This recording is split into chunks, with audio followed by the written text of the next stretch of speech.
Benjamin Hemphill was born in Philadelphia, Pennsylvania on January 10, 1921. His father was an insurance salesman and his mother was a housekeeper. He had two siblings, a brother and a sister.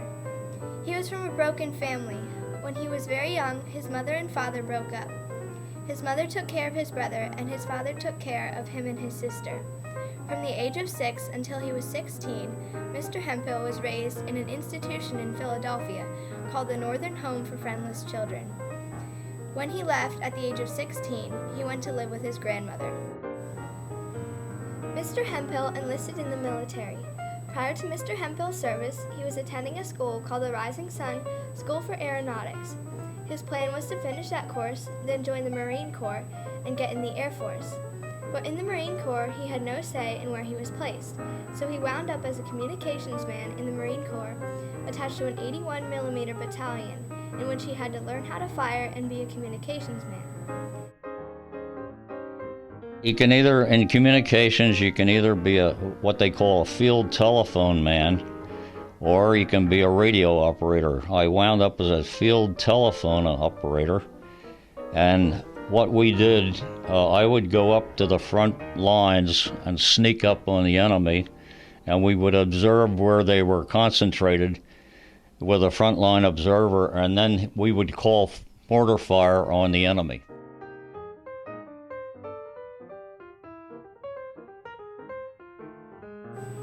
The reason why Mr. Hemphill joined the Marine Corps was because he believed that it was a good outfit and he wanted to join it.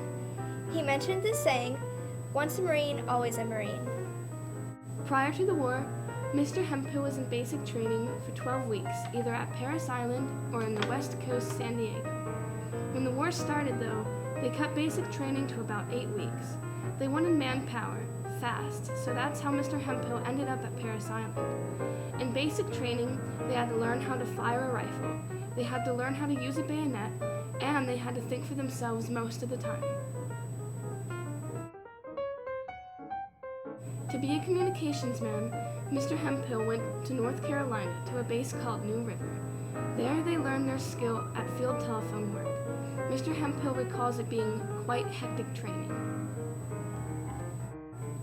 For Mr. Hemphill, it was easy adapting to military life. Back in the Northern Home, where he lived for 10 years, he had duties to perform. Until the age of 12, he served in a nursery. When he was older, he would make beds and serve the younger children. Everything was regimented, so regimentation was easy for Mr. Hemphill when he was in the military because it just came naturally to him. Mr. Hemphill served in the Asian Pacific Theater of Operations.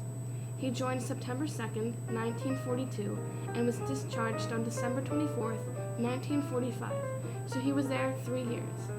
He spent almost 2 years, however, serving overseas in the Asian Pacific Theater War, and he got in the invasion of Guam and Iwo Jima.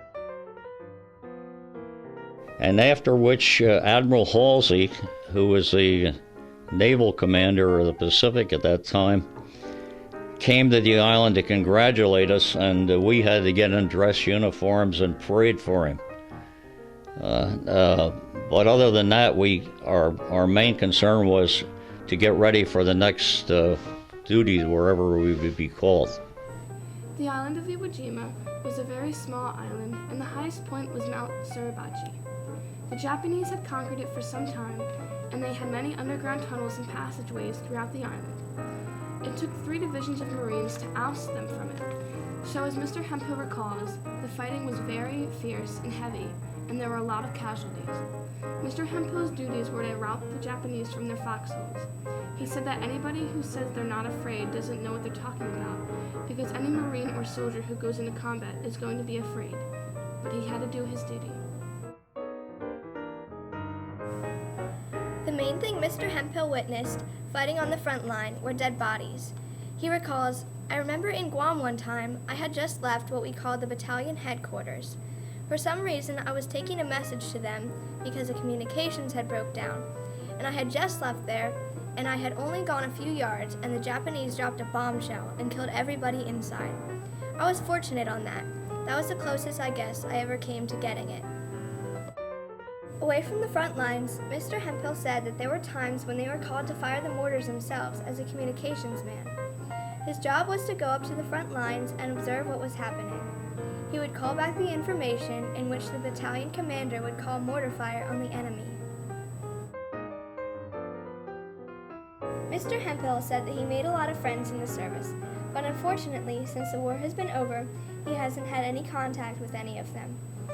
He said that there were times during the war that you depended on your buddy. If he did his job, then you did your job, and they all depended on each other. He said he did lose some friends in the war, though. Mr. Hemphill had some reflections based on these experiences. He said his first reflection was that he is glad his unit had the opportunity to fire on the enemy and destroy them as much as possible. His second reflection is that he knows he did his job. The way Mr. Hemphill stayed in touch with family and friends back home was by sending letters through the mail. All mail was censored though, so if their commander saw anything that revealed any information as to where they were, he would cut it out of the letter. They could also write letters to him back, but it would be over 2 to 3 weeks late. While serving at Guadalcanal, while he was training, Mr. Hemphill caught malaria. He was in the hospital tent for 3 days. He said they used Atabrain to clear it up. Since he has been home, Mr. Hemphill never caught malaria again. Mr. Hemphill got married a month after he returned home. He wasn't exactly sure what he wanted to do since the war was over. When he got home, he was given the option to either take advantage of the GI Bill of Rights or go to college. He wanted to get started with his marriage and starting a family. His brother, who was wounded in action in Europe, talked to him about becoming an optician. So that's what Mr. Hemphill did. He became an optician. Thank you, Mr. Hemphill, for dedicating so much to our country. Everything you have done is very much appreciated.